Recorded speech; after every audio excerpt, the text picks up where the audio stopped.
What's going on, guys, and welcome back to another episode of the German Bear Podcast. And today we want to talk about the newest Chicago Bear, as Ryan Poles traded for edge rusher Joe Tryon-Shoyinka at the NFL's trade deadline.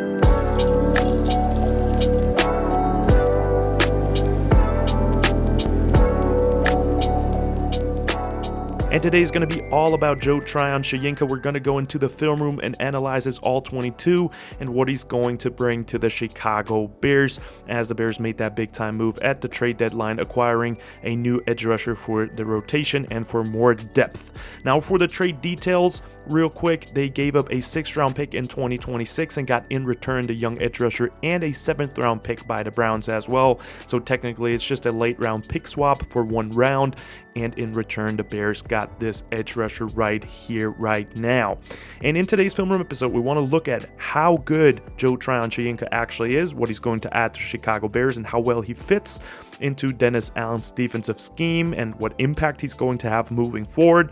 And then we're also going to talk about, in today's conclusion, the trade value for Joe Tryon-Shoyinka, if it was a good trade overall for the Bears, and if Poles overall made a good decision by going for him and not a bigger name in this trade deadline scenario. And for today's approach of the video, we mainly going to look at his 2024 tape. I looked at 7 games overall from his 2024 season, and that is because that's the last time he truly saw significant playing time on the field. He signed a contract with the Browns this offseason, but didn't really see the field a lot. I still looked at 3 games where he had multiple snaps, and then I also went back to 2023 and looked at 2 games as well to give you a full picture of his capabilities as a defender in the NFL. And with that being said, let's not waste any more time and get straight up into the stats for Joe Tryon-Shoyinka. And we got to start off with 2025, the current season. He had 31 snaps overall just in 7 games for the Cleveland Browns. He collected overall 5 tackles for them, 3 quarterback pressures on 14 pass rush snaps, which is pretty damn good, and had a quarterback pressure rate of 21.4%, even though, like I said, it's a lot of limited snaps here, so that stat has to be seen with a little bit of caution. Then in 2024, his last season with significant snaps, he played 515 snaps for the Buccaneers, 15 games played, 11 games started, had 24 tackles overall, 3 tackles for loss, 2 sacks, 25 quarterback pressures on 266 pass rush snaps, which is a 9.4% quarterback pressure percentage, and also forced 1 fumble that year. And then in 2023, real quick, just as a reference, his most productive season, he had 555 snaps, started 12 of 17 games overall, had 45 tackles, 7 TFLs, 5 sacks, 26 quarterback pressures on 274 pass rush snaps, and a quarterback pressure percentage of 9.5%, and also a forced fumble in that season. So with that being said, let's not waste any more time and take a deep dive into his all-22, with the main focus, like I said, on his 2024 tape, but there will be 2023 tape and 2025 tape mixed in a little bit, and talk about what he will bring to the Chicago Bears defense as a rusher, run defender, and versatile weapon in coverage as well next.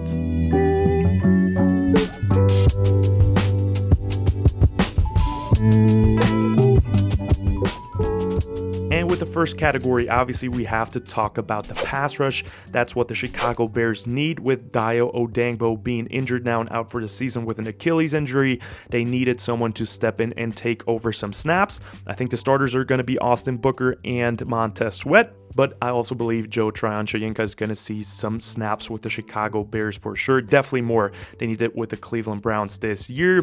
And overall, for him as a pass rusher, the first thing I have to say, he is a talent. He still has a lot of upside. He's only 26 years old, and that is evident on tape. Now, the first thing I want to mention with him, and that's his main pass rush move, is his speed to power and his bull rush. He's pretty effective with it. It's, like I said, his main pass rush move. And first of all, with it, I love how he always consistently attacks the tackles vertically, stretching the field and simultaneously giving himself more space to work with. He really does display some great timing with his hands working and attacking the exposed chests of the offensive lineman that he's facing. and he is an overall elite athlete, as we'll see in today's film room. He gains ground quickly and accelerates quickly as well, and is super lengthy. He has very long arms, and that makes it very tough for offensive linemen to grab him and hold on to him, and that's one of the big benefits of his athletic frame and build. He has pretty good power in my opinion and great hand placement. He's driving back linemen consistently, and he is also condensing the pocket for the quarterback. So even if he's not getting to the quarterback sometimes, he's still collapsing the pocket and forces the quarterback to move, which is also a good impact, distracting him from his reads that he's doing right now on the field. And I also think he had a lot of impressive wins against some good offensive linemen throughout all the years that I scouted in today's film room episode. And it's great because off of pure power, you can work everything else in the NFL. As long as you have power and can run through a guy's chest, you can work all the other stuff. So the basis for success is definitely there with Joe Tryon-Shoyinka. And I want to get into a couple of examples for you guys to see it specifically, as I already rolled a lot of clips here in the All-22. But here, a great example against the Falcons, one of his best games in 2024 in my opinion, against Jake Matthews, one of the best pass protectors in the NFL for the last 10 years, right? Good offensive lineman. And this is a great rep to show everything I just talked about for Joe Tryon-Shoyinka and what he's able to do, as the Falcons half slide at Joe here. And his average get-off time is actually pretty average. He's just slightly below or better than the NFL's average of a get-off with 0.88. I think he's at 0.87 in 2024. But right here, he has a perfect timing of the snap, literally perfect, super quick get off. And in this game, he just had a feel for the cadence for the Atlanta Falcons and did a great job of reading it and reacting to it. And right here, he gains ground in a hurry, attacking vertically the space of Jake Matthews. And look at the length of his arms and the timing of his hands, perfectly attacking the exposed chest by Jake Matthews. And then he is also able to drive him backwards all the way with good power. It's not necessarily a sack here, of course, but it still collapses the pocket and forces Kirk Cousins to release that ball earlier than he usually would want to, and it forces an incompletion on the play. So it doesn't really appear on the stat sheet as a sack, of course, but it was still a big play as he pressured Kirk and forced him to release the ball quicker than he wanted to. And then another point I want to make in his pass rush repertoire, going away from the bull rush now, but pretty similar, is that he has a pretty solid long arm pass rush move as well, or at least he had flashes of it at certain points in this All-22 study. He's using his speed really well and the length to win here at the point of attack. So he really quickly gets off the ball and forces the lineman to then turn around his shoulders faster. For example, against Jake Matthews or against the Broncos, a good example. And I didn't see it a lot, but when he used that long arm pass rush move, extending his arm all the way, it was pretty successful. And if we're looking at the Bears' current situation, that's the best pass rush move of Austin Booker, the young pass rusher for the Chicago Bears. And maybe Dennis Allen wants Joe Tryon-Shoyinka to also use that pass rush move more, because when he used it, he was pretty successful. And apparently with Austin Booker, Dennis Allen likes it a lot too, so it would match with the philosophy of the Chicago Bears defense. And then for a couple of counter rushes that he has to his power, it's obviously his speed rushes. Like I said, he's an elite athlete and he uses it at times really effectively too. And on those reps, he again displayed some elite athleticism, great change of direction. He can move in any direction and confuse a offensive lineman in that way. And the quickness in space was evident too, whether it was on dip and rip pass rush moves or when he was actually knifing back inside on plays. And one example I want to show you guys against the Pittsburgh Steelers is really cool in 2025 when he was playing actually for the Cleveland Browns with a good pressure here on play action against Aaron Rodgers. And you see that quick vertical sell for one step here, and as the tackle oversets in this rep, Joe Tryon-Shoyinka knives back inside and then is launching himself basically back into the B gap for a quick win, which is really impressive, and then forces Aaron Rodgers to dump off the ball for a loss to his running back. So a quick win here in 2025, even though the reps were a kind of limited in that season for him so far. And then another example in 2023 actually against the Chicago Bears and Braxton Jones at left tackle. He has literally a perfect get off on the play. Again, times the snap really well. And then here it is, the speed on display against Braxton Jones, as Braxton tries to recover here as he gets off later, obviously, because Joe just times it perfectly. And then as he shoots his hands, he shows great bend, Joe Tryon-Shoyinka, and dips and rips here around the edge for a quick sack on Justin Fields. I want to see more of that, right? He was pretty successful with it in 2023 with the dip and rip pass rush move, just rushing with speed around the edge. He got another sack against the Panthers that year, forcing a fumble there too. So maybe something to get back to, because I didn't see it a lot in his 2024 NFL tape. And then the last point I want to make for his pass rush ability is his ability to run stunts and loops. He did a really good job and was pretty dangerous as both a looper and a stunt guy, or the guy that sets the stunt, and really did put some pressure on quarterbacks by showing the ability to loop through his career so far. And he's always hustling, always finishing until the whistle is blown. And I love that attitude by Joe Tryon-Shoyinka on tape. Now moving on with the run defense for his game, I think overall he's not a great run defender, but a solid one, at least in my opinion. He showed glimpses of great play against the run though on tape, and that's what I want to show and talk about a little bit, what he can do against the run. He's just not always consistent with it, but he had multiple quick wins where he sheds quickly and destroys the play practically by himself in the backfield and just shuts it down. He did a good job of setting the edge multiple times and holding gaps and moving with them on wide zone on the play side. He had pretty good eyes in the run game, especially against gap schemes or against read options. He wasn't fooled too often as well. And I also did like his ability to run down the backside of a wide zone and just squeezing the gap and hustling and making tackles in the backfield too.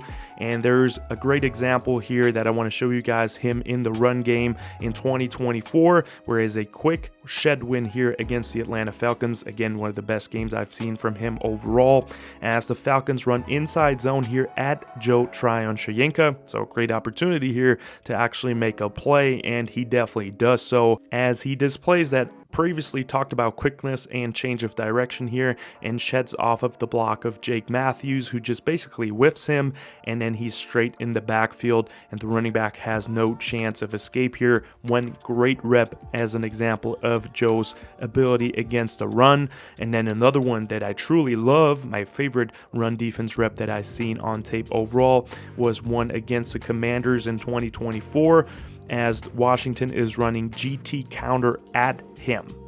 And what he does on that play is that he squeezes the gap here and completely makes the pulling guard, who's responsible for kicking him out here on this play, miss, and destroys that play in seconds. He really flows through the blocks here, more like a middle linebacker rather than a edge rusher, and then stops the ball carrier for a 0-yard gain here on that play, showing awareness, identifying the run quickly, and just his athletic ability once again, but this time against the run on this play. I really liked seeing that. So overall against the run, is he great or in any way never gets pushed down the field by offensive linemen? Definitely not. He is not a perfect run defender.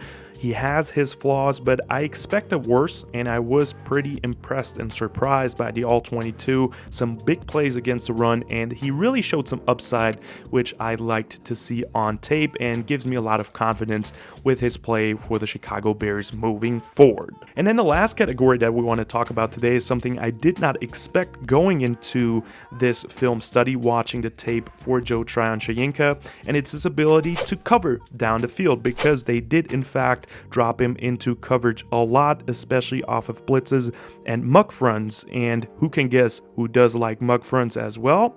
Bears defensive coordinator Dennis Allen. So another reason why Joe Tryon-Shoyinka is a great fit for the Chicago Bears defense, and why I think Dennis Allen is going to like him a lot in this scheme for Dennis Allen and what he's trying to do in 2025 with this Bears defense. As far as things I saw with his coverage ability, I thought he displayed really good movement ability for his size and weight, and some really good open field tackling as well. He looked pretty fluid with his hips in coverage, and his speed was in display play obviously too, and the Buccaneers got pretty creative with him and used him in multiple ways. If it was a hook to curl zone or deep drops into the flats, it was no problem. For once, he carried a tight end down the seam, which was pretty impressive, and covered running backs really well out of the backfield into the flats. I like that.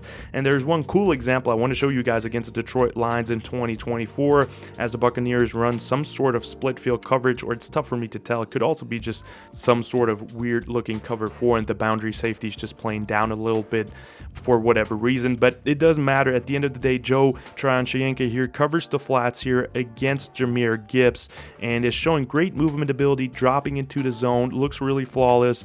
And then as Jared Goff hits Jahmyr Gibbs, he triggers down and makes a great open field tackle against a dangerous running back for a tackle for loss here. So that was really, really impressive. And I think overall, obviously, he shouldn't be doing this too much. It shouldn't be his main assignment for the Chicago Bears going into coverage. But like I said, since Dennis Allen drops his edge rushers occasionally into coverage too, I thought Shoyinka is a phenomenal scheme fit here for the Chicago Bears and also offers that and doesn't take that away for Dennis Allen as a call on defense. So for the conclusion of today's video, we going back to the points that I mentioned earlier. First of all, what does Joe Tryon-Shoyinka bring in a couple of quick key words here? First of all, depth to the Chicago Bears edge rusher rotation.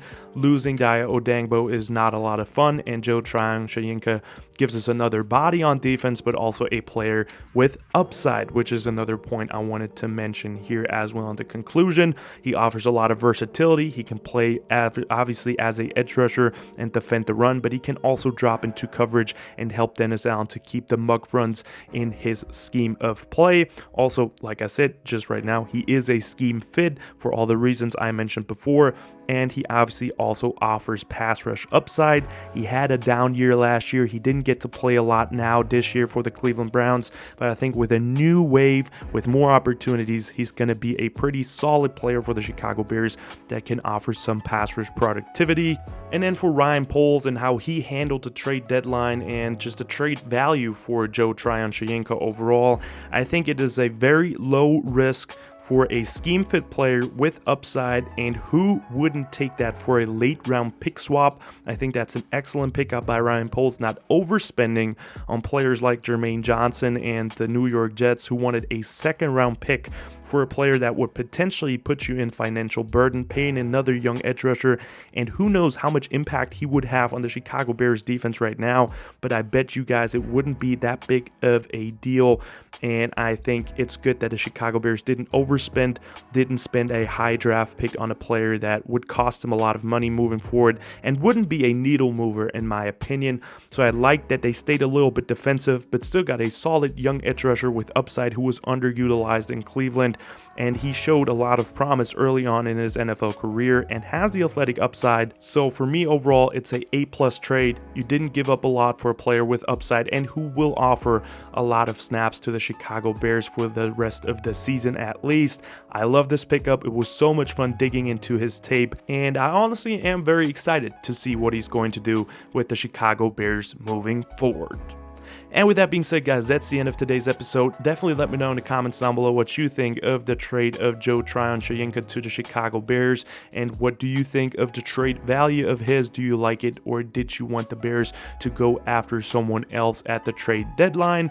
Like and subscribe to the channel. It's absolutely free and it supports me in a lot of ways, so I would really appreciate it. And with that being said, guys, I see you guys probably after the Giants game with another film room breakdown, and I can't wait to talk to you guys soon again. And as always, guys, bear down.